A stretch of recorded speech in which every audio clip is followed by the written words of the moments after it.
Alors, bonjour à tous. Donc, bienvenue dans cette petite présentation, correction virtuelle du mini-test sur les lentilles.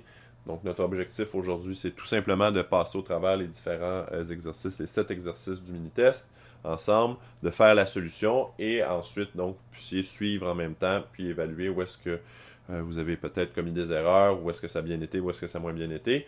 Et ce faisant, donc, valider tout ça en prévision de l'examen et faire en sorte de vous préparer en conséquence. D'ailleurs, j'ai parlé de l'examen tout au cours de la présentation. Je vais donner des informations sur celui-ci. Donc, soyez attentifs aux différentes données là, que j'affirmerai en lien avec l'examen. Donc, commençons sans plus tarder avec le premier numéro, donc, dans lequel on a un miroir convexe ayant une distance focale de 30 cm. Donc, où doit-on placer l'objet pour obtenir un grandissement de 0,5? Positif, donc plus 0,5. Donc, dans cette situation-là, on veut faire un schéma, bien sûr. Bon, c'est pas nécessaire de le faire, mais ça nous aide à visualiser le problème. Et donc, on nous demande où placer l'objet. Donc, a priori, on est un peu là, on est un peu perplexe parce qu'on ne sait pas où placer l'objet et on veut faire un schéma. Dans ce genre de situation-là, n'hésitez pas, dans le fond, à faire des essais, puis voir si votre essai correspond aux caractéristiques du problème. Donc, imaginons que je place un objet à une certaine distance de mon miroir convexe et que j'applique ensuite donc les lois de la réflexion des rayons sur les miroirs courbes. Donc, par exemple, commençons avec un rayon incident parallèle à l'axe principal.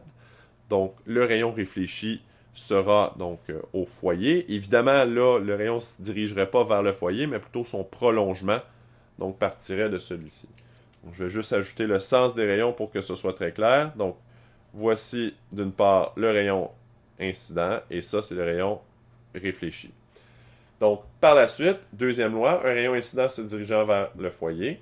Donc, évidemment, le rayon ne se rendra pas au foyer, donc c'est le rayon incident.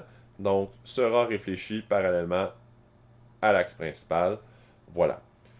Donc, si on regarde les différents rayons réfléchis, donc il y a le rayon parallèle, il y a le rayon donc, qui va vers le haut comme ça ici, ben, on constate d'une part que les deux rayons ne se croisent pas, il faut les prolonger. Et c'est donc à ce moment qu'on trouve l'image qui est virtuelle, puisqu'elle est formée au croisement du prolongement des rayons. Et à ce moment-là, donc, on peut évaluer si ça correspond bien à l'énoncé du problème.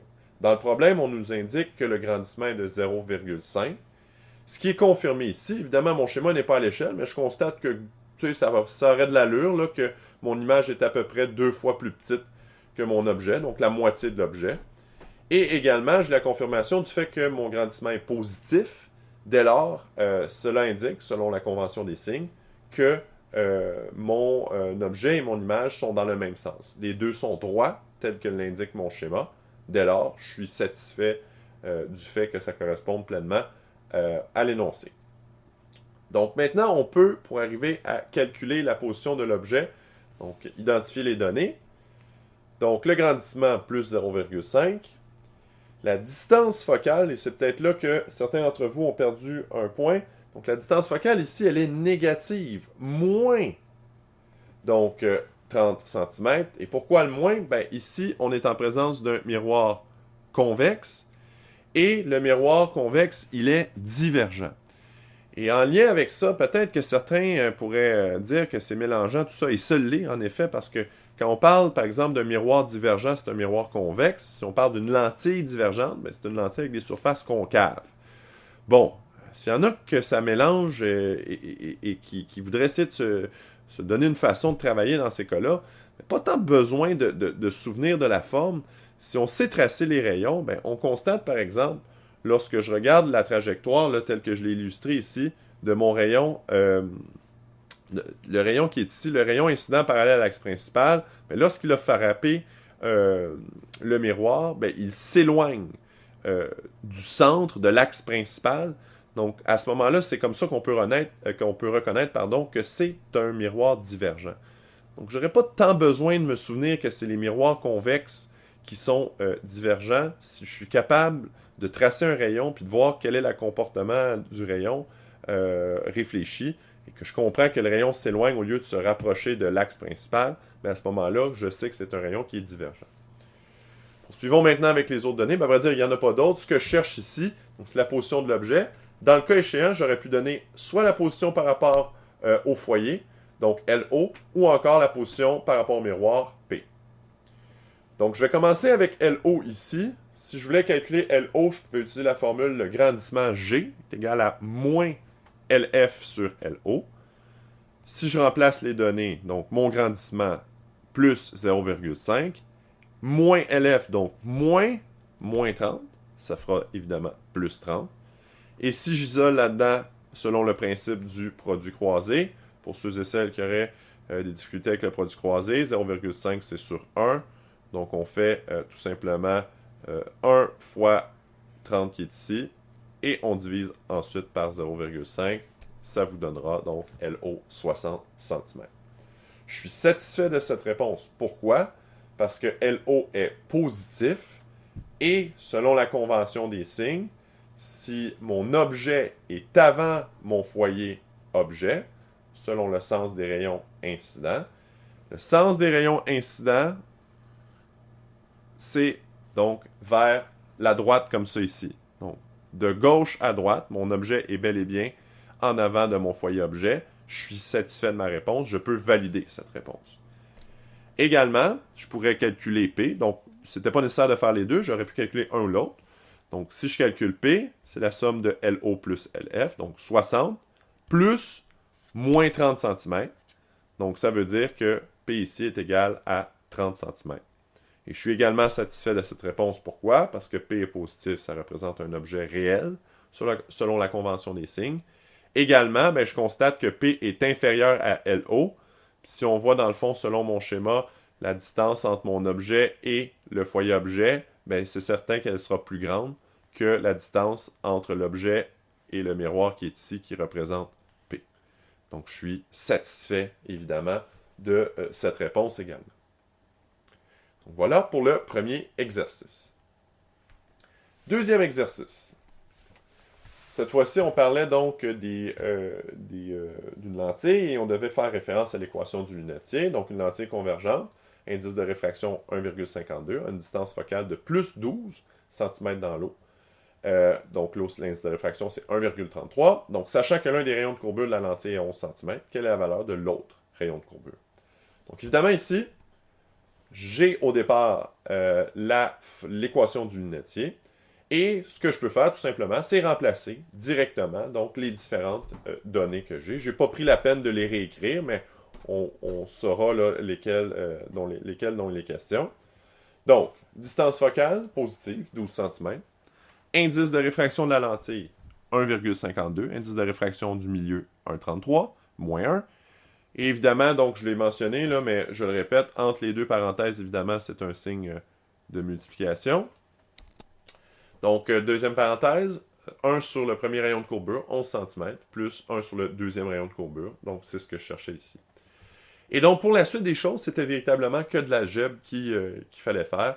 Donc, je vais tenter de donner ici un bref aperçu là, des étapes algébriques que l'on devait faire. Évidemment, c'est une façon, là, je vais le présenter d'une façon, mais ce n'est pas la seule. Si vous en avez une autre qui a fonctionné, au final, c'est tout à fait correct. Donc, la première des choses que j'ai fait, j'ai calculé le résultat de la première parenthèse, donc 1,52 divisé par 1,33 moins 1.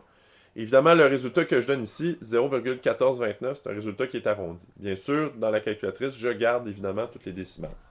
Même principe pour 1 sur 12 ou 1 douzième, donc 0,083 périodique. Donc, par la suite, je pourrais tout simplement diviser de chaque côté, donc les deux termes, par 0,014 ici 29, même chose ici, 0,1429. J'en profite, j'ai fait le commentaire au sujet des données arrondies. Je vous répète que, d'une part, vous pouvez écrire des nombres arrondis dans votre calcul, mais bien évidemment, vous devriez faire le calcul sur votre calculatrice avec les nombres vraiment là, qui ne sont pas arrondis, pour vous assurer de garder la plus grande précision possible. Si vous faites ça, vous devriez obtenir que le résultat, là, c'est 0,583 périodique, qui sera égal à 1 sur 11 plus 1 sur R2. Je peux ensuite, donc, soustraire de chaque côté 1 onzième, donc ici et ici, 1 onzième de chaque côté. Voilà. Et donc, si je soustrais 0,583 périodique à 1 onzième, donc j'obtiens 0,4924 périodique, qui est égal à 1 sur R1. Pardon, 1 sur R2. Si je veux trouver la valeur de R2, même principe que tantôt, donc ça c'est 0,4924 sur 1.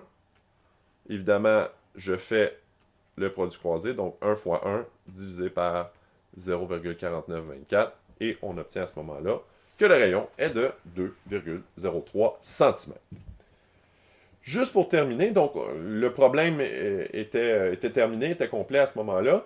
Un peu comme on a fait en classe, quand on a travaillé ce genre de problème-là, si on essaie de se représenter la lentille ici qui est en jeu, donc on peut le faire.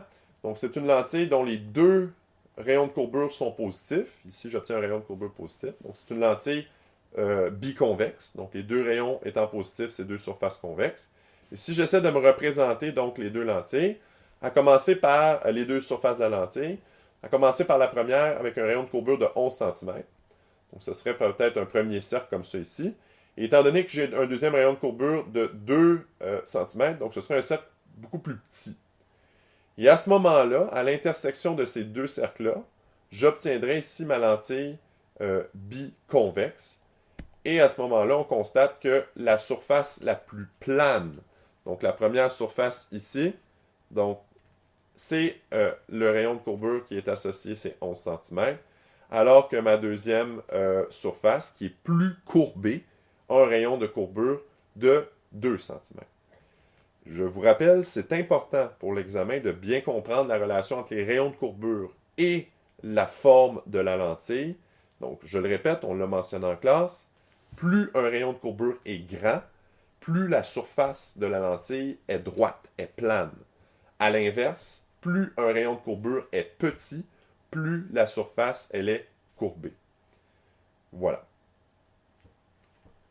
Passons maintenant au numéro 3.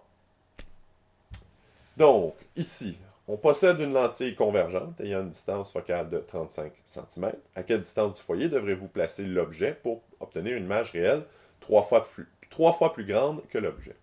Donc, on est un petit peu dans le même objectif que le premier exercice, parce que dans cette situation, encore une fois, on cherche la position de l'objet, et si je veux dessiner un schéma au départ, je dois donc faire une espèce d'hypothèse. Je dois essayer de placer mon objet à quelque part et voir à quel endroit est-ce que j'obtiendrai donc une image réelle 3 fois plus grande que l'objet. Après quelques tests, je vais constater que j'obtiendrai une image donc réelle plus grande que l'objet si je place mon objet avant le foyer, objet, et pas trop loin de celui-ci. Si je trace les rayons, par exemple, un rayon incident parallèle à l'axe principal sera réfléchi donc au foyer image, rayon incident, rayon réfléchi, et ensuite, un rayon incident passant par le foyer objet sera réfléchi parallèlement à l'axe principal, donc rayon incident, rayon réfléchi. J'aurais pu également tracer un rayon qui passe par le centre. Donc tout ça, on obtient ici une image, donc de l'autre côté, donc qui est une image renversée, qui est une image qui est plus grande. Est-ce qu'elle est 3 fois plus grande? C'est pas tant ça que je veux voir, mais je constate qu'elle est plus grande, donc je ne dois pas être très très loin d'une image qui est 3 fois plus grande, quelque chose comme ça. Et elle est réelle, donc ça correspond parfaitement donc aux caractéristiques du problème qui est énuméré ici. Maintenant, quelles sont les différentes informations que je connais au sujet de cette situation? La première, c'est que ma distance focale est de 35 cm. Cette distance focale est positive. Pourquoi? On mentionne ici que j'ai une lentille convergente.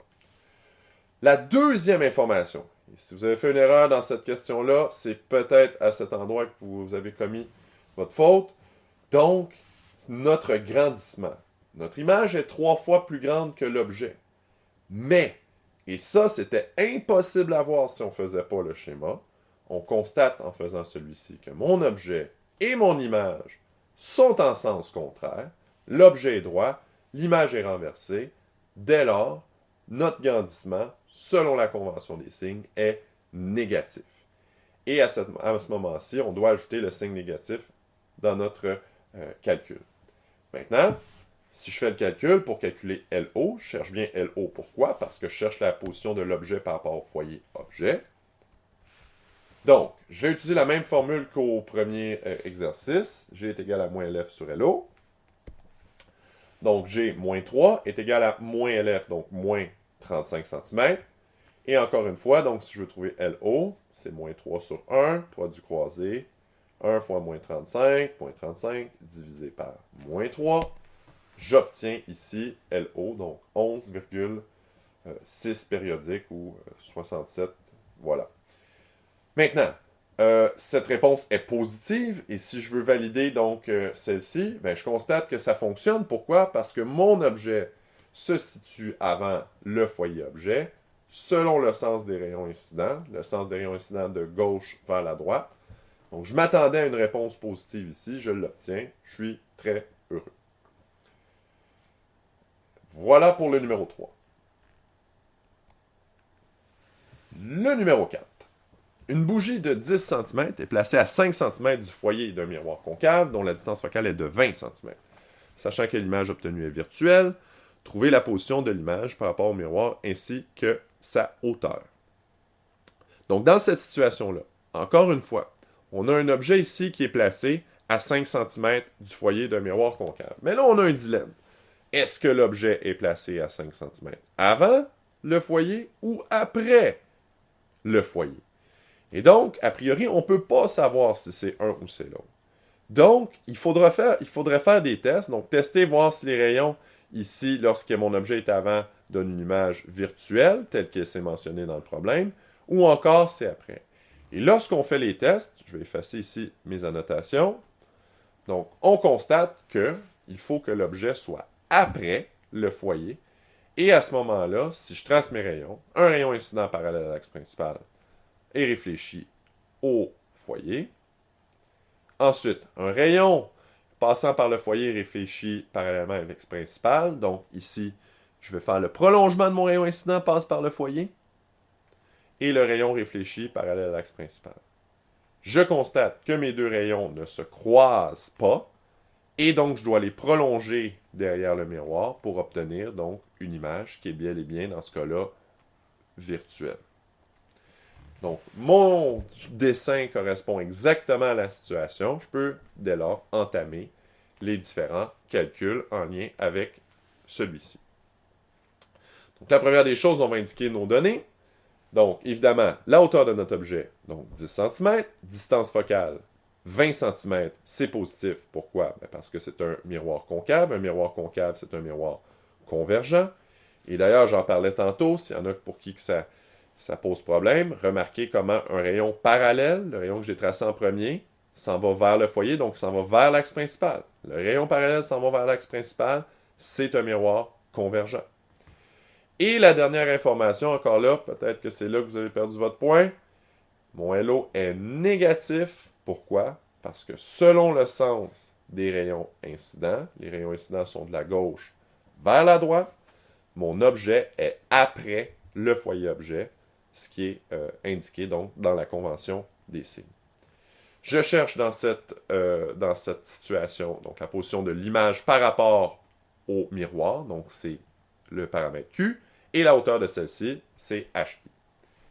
Donc, pour trouver le paramètre Q, première des choses que je peux faire, donc je peux commencer par calculer P. Et là, ici, il faut bien comprendre, ce n'est pas la seule façon de travailler, il y en a plusieurs, là. Je ne veux pas imposer ma vision des choses, mais il y a plein de gens qui ont fait des calculs différents. C'est tout à fait correct si vous arrivez au même résultat et si vous avez bien appliqué la convention des signes. Donc moi, la première chose que j'ai fait, c'est de calculer donc P en faisant donc LO qui est moins 5 plus 20. Donc P est égal à 15 cm. Et j'ai tout simplement par la suite donc appliqué la formule 1 sur LF est égal à 1 sur P plus 1 sur Q. Donc 1 sur LF, c'est 1 sur 20 cm, est égal à 1 sur P 15 cm plus 1 sur Q. Donc si je soustrais de chaque côté 1 sur 15, ici, de chaque côté, donc on va obtenir donc 1 sur 20 moins 1 sur 15, ça devrait vous donner ici donc moins 0,016 périodique. Et si je veux trouver Q, parce que ça représente 1 sur Q, donc on doit faire 1 fois 1 divisé par le nombre. Donc, j'obtiens à ce moment-là moins 60 cm. Encore une fois, je peux valider ma réponse. Est-ce que ça fait du sens d'obtenir, par exemple, ici une réponse négative? Tout à fait. Pourquoi? Puisqu'on obtient une image virtuelle, on sait que Q, quand il est négatif, ça représente une image virtuelle. C'est tout à fait normal. Par la suite, on peut trouver facilement HI, en faisant HI sur HO est égal à moins LF sur LO. J'aurais pu commencer par ce calcul-là, d'ailleurs, je tiens à le préciser. Donc, dans cette situation, ben, on a toutes nos données. Donc, HI, c'est ce qu'on cherche. HO, 10 cm. Moins LF, donc moins 20 cm, divisé par LO, qui est moins 5 cm. Encore une fois, produit croisé. Donc, 10 fois moins 20, ça fait moins 200, divisé par moins 5. À ce moment-là, on obtient HI qui est 40 cm. Est-ce que je suis satisfait de cette réponse-là? Absolument. Pourquoi? C'est une réponse positive. Mon image est droite. Donc, dès lors, ça correspond parfaitement. Et je constate également que 40 cm, ben, c'est plus grand que 10 cm. Évidemment, bon, est-ce que c'est 4 fois plus grand sur mon schéma? C'est pas grave. Mais au moins, je constate que l'image est plus grande que l'objet, ce qui est en concordance parfaite avec mon schéma. Voilà. Donc, poursuivons maintenant avec le numéro 5. On est rendu au verso. Ici. Et donc, problème typique, s'il en est un, on en avait fait un exemple comme celui-là dans le cadre du cours, là, un exemple dans votre cahier d'exercice, lorsqu'on parlait d'un objet très éloigné. Donc, qu'en est-il lorsqu'on parle d'un objet très éloigné, donc dont l'image apparaît à 10 cm d'un miroir concave? Eh bien, rappelons le principe. Voici mon miroir concave. Principe de base, si j'ai un objet qui est très éloigné, ça veut dire que les rayons qui nous proviennent de cet objet sont tous parallèles. J'avais fait l'explication rapidement. Si un rayon qui n'est pas parallèle, il va passer au-dessus ou en dessous tellement il est éloigné. Une petite déviation va faire en sorte qu'il va passer à côté du miroir. Donc, si tous les rayons sont parallèles, où seront-ils réfléchis? Eh bien, directement au foyer. Donc, si on nous dit que l'image apparaît ici au foyer, dès lors, à 10 cm du miroir, qu'est-ce qu'on nous vient de nous donner essentiellement? Cette distance, 10 cm, eh bien, on vient de nous donner la distance focale du miroir. Plus 10 cm, pourquoi? Ben, c'est un miroir concave, c'est un miroir convergent qui fait converger la lumière au foyer. On le voit très bien d'ailleurs ici. Donc, c'est mon information de départ. Une fois que j'ai obtenu cette information, là, je peux passer à la deuxième phrase. Donc, on dit qu'on rapproche un objet, le même objet, à 7 cm du miroir, et on nous donne la hauteur de 10 cm. On cherche plutôt donc la hauteur de l'image. Donc, si je veux illustrer cette situation, donc je sais que mon foyer est à 10 cm. Donc, si je rapproche mon objet à 7 du miroir, mais je le rapproche donc plus près que le foyer, et je vais tracer mes rayons comme je l'ai fait la dernière fois. Donc, ça va ressembler beaucoup à ce que j'ai fait au numéro 4. Un rayon incident, donc parallèle à l'axe principal. Je vais tracer les axes ici. Sera réfléchi au foyer. Un rayon dont le prolongement passe par le foyer sera réfléchi parallèlement. J'aurais pu utiliser également la loi qui passe par le centre. Ça aurait été tout à fait légitime. Ce que je vais trouver, ben, c'est que mes deux rayons, je devrais les prolonger pour obtenir mon image qui est ici, qui sera une image qui sera plus grande, virtuelle et droite. Avec ces infos pour cette deuxième situation, donc je peux déduire que pour cette deuxième situation, donc P c'est 7 cm et HO c'est 10 cm. Et c'est positif également, je ne l'ai pas indiqué ici, je vais le faire, c'est positif, mon objet est droit. Oups, je vais effacer ça à l'instant, ma petite flèche ici. Donnez-moi 2 secondes. Voilà. C'est parti. Donc, si je peux faire un calcul pour trouver la hauteur de l'image, encore une fois, ce n'est pas la meilleure façon absolue. C'est une façon parmi tant d'autres. Je vais commencer ici par trouver LO. Donc, P est égal à LO plus LF. Donc, P, c'est 7. Et ensuite, donc, LF, c'est 10. Donc, oh, ici, j'ai fait une erreur. Pardonnez-moi. C'est donc pas P qui est égal à moins 3. C'est bel et bien LO. Et donc, on le constate, ça, que c'est négatif. Pourquoi? Parce que mon objet est après le foyer qui est ici. Donc, on s'attendait à une réponse négative ici, et c'est confirmé par le calcul. Donc, par la suite, donc si je veux calculer donc, la hauteur de l'image, ben, je peux tout simplement utiliser HI sur HO, qui est égal à moins LF sur LO. J'ai toutes les informations là-dedans. Donc, HO qui est 10, donc moins LF, donc qui est moins 10 cm. Et ensuite, donc LO qui est moins 3 cm. Encore une fois, je vais faire produit croisé. Donc, 10 fois moins 10, ça fait moins 100, divisé par moins 3. Donc, moins 100 divisé par moins 3, ça va vous donner 33,3 périodiques centimètres. C'est une réponse positive, là. Vous commencez à être tanné de m'entendre, j'en suis certain. Et c'est confirmé par le fait que mon image est droite. Et ensuite, donc, je constate que mon image est plus grande que mon objet. 33, c'est plus grand que 10. Donc, encore une fois, tout concorde. Je peux valider ma réponse et je suis très content de cela à la fin. Passons maintenant au numéro 6, qui, celui-ci, faisait référence donc au système de lentilles. Donc, première information qu'on nous donne, on nous parle d'un système de deux lentilles convergentes, dont les vergences respectives sont de 5,4 et 2 dioptries. Et ensuite, on nous demande de déterminer la position de l'image de ce système lorsque un objet est placé donc à 18 cm du centre optique du système. Donc, la première des choses à faire, c'est de calculer qu'en est-il du système, qu'en est-il de la puissance de ce système-là. Bien, évidemment, pour le faire, on peut utiliser la formule de l'addition des vergences. Donc, la vergence totale du système, c'est l'addition des deux vergences. Donc, si j'additionne les deux vergences, 5,4 dioptries plus 2 dioptries, ça nous donne 7,4 dioptries. Mais bon, la vergence ne me sera pas d'une grande utilité si je ne connais pas la distance focale du système. Donc, à ce moment-là, je dois convertir la vergence en distance focale. Donc, on sait que la vergence, c'est l'inverse de la distance focale. Si je remplace donc la vergence de 7,4 dioptries qui est égale à 1 sur LF, encore une fois, si je veux trouver la valeur de LF, donc 1 fois 1 divisé par 7,4, et ça devrait vous donner donc 0,135 périodiques mètres, parce qu'on se rappelle bien sûr que les dioptries, donc lorsqu'on les convertit, ça nous donne des mètres, et vice-versa. Si je veux obtenir des dioptries, je dois faire 1 sur LF en mètres. Et encore là, ça c'était le piège dans lequel il ne fallait pas tomber, et je vous garantis qu'à l'examen, un piège de la sorte existera, donc faites attention. Et donc, si je veux convertir la suite en centimètres, ben, je dois multiplier par 100. Donc, ça nous donne 13,513 périodiques centimètres. Et là, une fois que j'ai ça, là, je peux passer à la partie du problème où on nous parle de l'objet et de l'image. Donc, dans cette situation, je sais que la distance focale du système. Là, il y en a qui vont dire, ouais, mais là, c'est pas un système, c'est une seule lentille. Certes, mais une des choses qu'il faut comprendre, c'est que mes deux lentilles fonctionnent ensemble comme si c'était une seule. Donc, je peux les représenter comme si c'était une seule lentille. Et si je voulais illustrer donc l'effet de ce système sur un objet placé à 18, ben, je pourrais le faire donc de la même façon. Donc, je sais que mon objet est placé à 18 et ma distance focale du système, ben, c'est 13. Donc, il est placé plus loin que le foyer.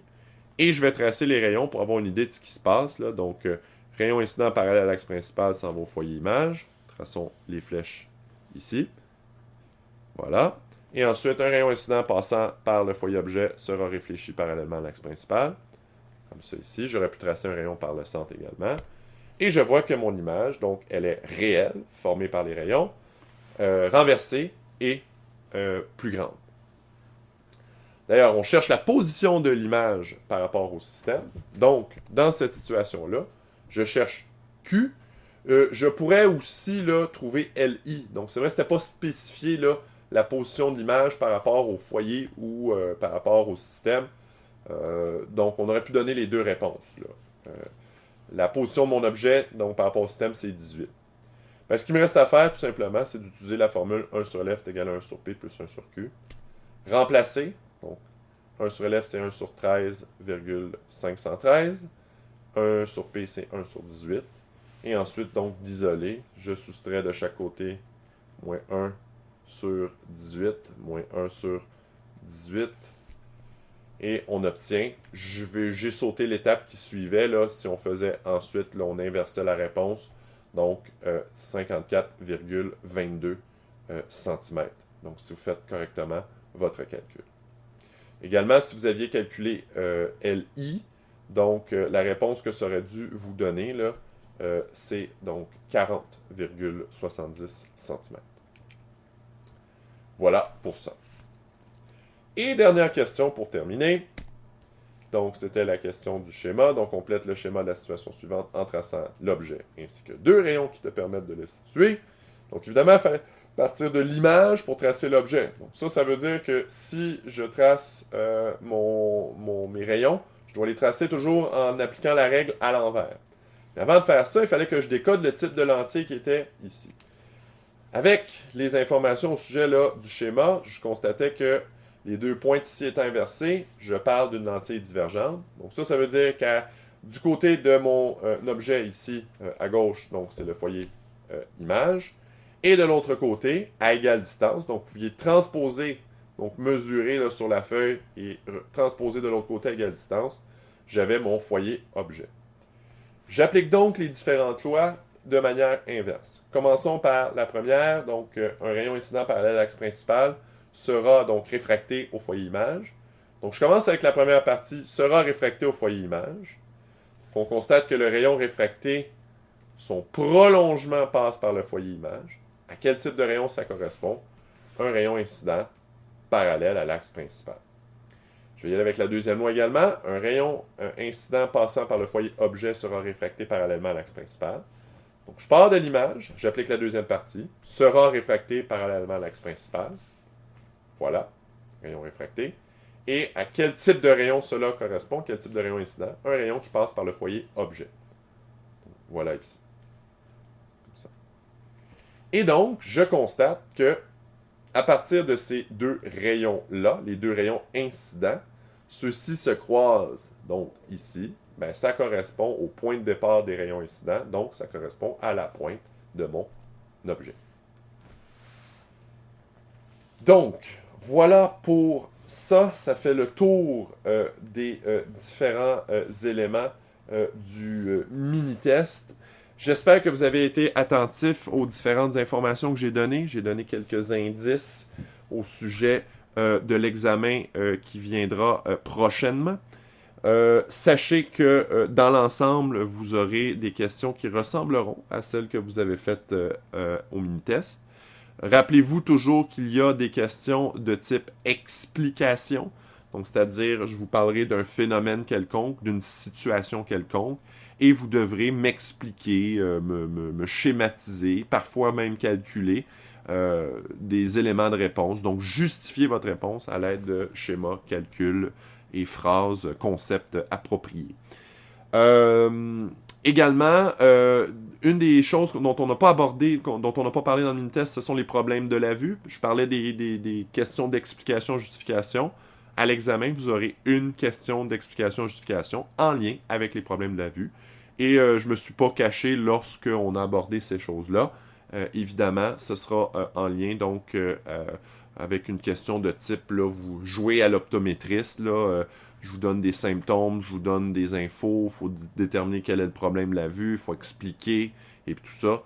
Donc, si vous connaissez bien les problèmes, les causes, être capable de schématiser le problème, être capable de dire quelle lentille corrige le problème, c'est toutes des choses qui sont importantes donc pour être capable de répondre à la question. Je vous rappelle que les trois problèmes qu'on a étudiés sont la presbytie, la myopie et l'hypermétropie.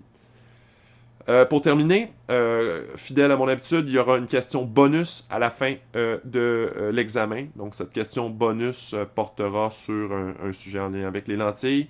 Et encore une fois, vous n'avez aucune pénalité à tenter le bonus, même si c'est pas bon. Donc, vous pouvez aussi également avoir 100% dans votre examen sans faire le bonus. Donc, c'est vraiment des points supplémentaires si vous avez de bons éléments de réponse dans la question. Donc voilà, c'est le topo pour le mini-test, c'est le topo pour l'examen. Il ne reste plus qu'à se préparer adéquatement. Sur ce, je vous souhaite justement bonne préparation et à bientôt.